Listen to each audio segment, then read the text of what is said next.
Hello everyone, welcome back to my channel Shreya's lifestyle nursing. তো আবার তোমাদের জন্য কিন্তু নতুন একটি ইনফরমেটিভ ভিডিও নিয়ে এসেছি।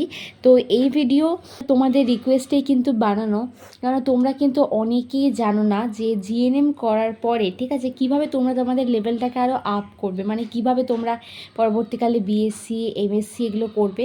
তোমরা অনেকেই জানো না, বা এএনএম করার পরে কি তোমরা আবার পরে জিএনএম করতে পারবে, বা এএনএম করার পরে তোমরা কি আবার পরে বিএসসি করতে পারবে।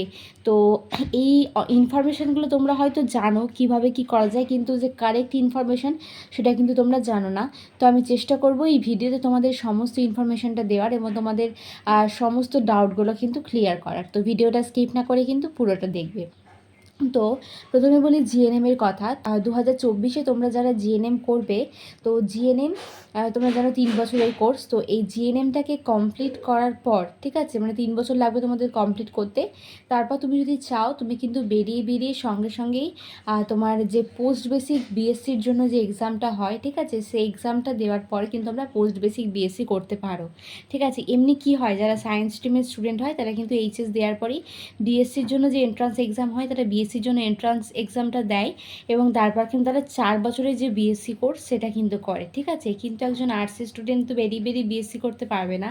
তো সে আগে জিএনএম, তাকে আগে জিএনএম করতে হবে। তো জিএনএম করার পর কিন্তু সে বিএসসি করতে পারে, এবং সেটাকে কিন্তু শুধু বিএসসি বলে না। ঠিক আছে, যারা জিএনএম করার পর বিএসসি করবে সেটাকে বলা হয় পোস্ট বেসিক বিএসসি। ঠিক আছে, তো পোস্ট বেসিক বিএসসি হচ্ছে জিএনএম করার পর লাগে হচ্ছে করতে 2 বছর। তোমরা জিএনএম করার পর বেরিয়েও পোস্ট বেসিক বিএসসি করতে পারো। আগে কিন্তু বেরিয়ে পোস্ট বেসিক বিএসসি করা যেত না। ঠিক আছে, আগে কিন্তু তোমাকে 3 বছর একটা গভর্নমেন্ট হসপিটালে জব করতে হবে, তারপরে কিন্তু তুমি পোস্ট বেসিক বিএসসি করতে পারবে।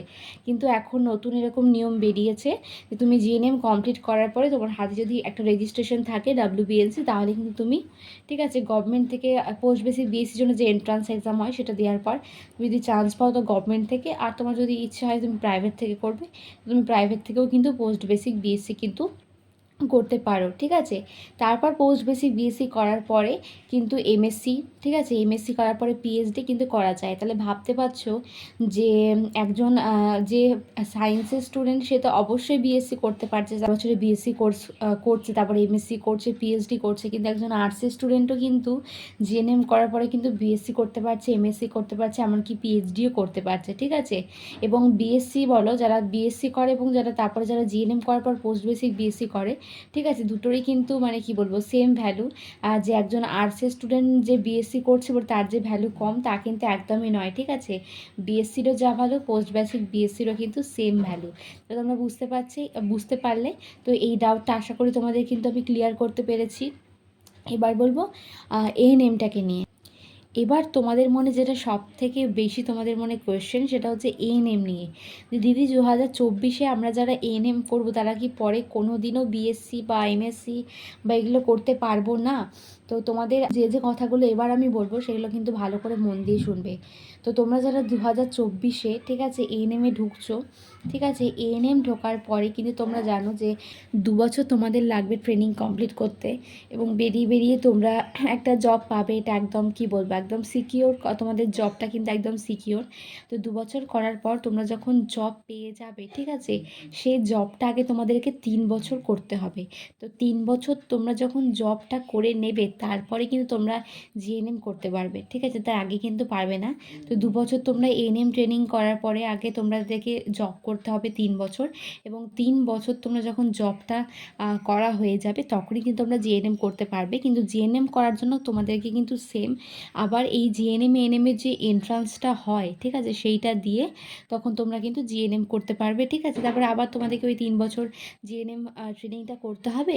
তারপর আবার তোমরা ওই একইভাবে জিএনএম করার পর যেভাবে তোমাদের পোস্ট বেসিক বিএসসি করা যায়, এমএসসি করা যায়, পিএইচডি করা যায়, তোমরাও কিন্তু সমস্তটাই করতে পারবে। কিন্তু একটাই তোমাদের পার্থক্য, যে এএনএম করার পরে আবার ওই এন্ট্রান্সটা দিয়ে তোমাদেরকে আগে জিএনএমটা করতে হবে। ঠিক আছে, তো এবার অনেকেরই প্রশ্ন থাকবে এটাই যে দিদি তাহলে যখন আবার আমাকে জিএনএম করতে হবে তার থেকে ভালো আমি একবারেই এখন যখন চান্স পাচ্ছি আমি আগে জিএনএমটাই করে নেব।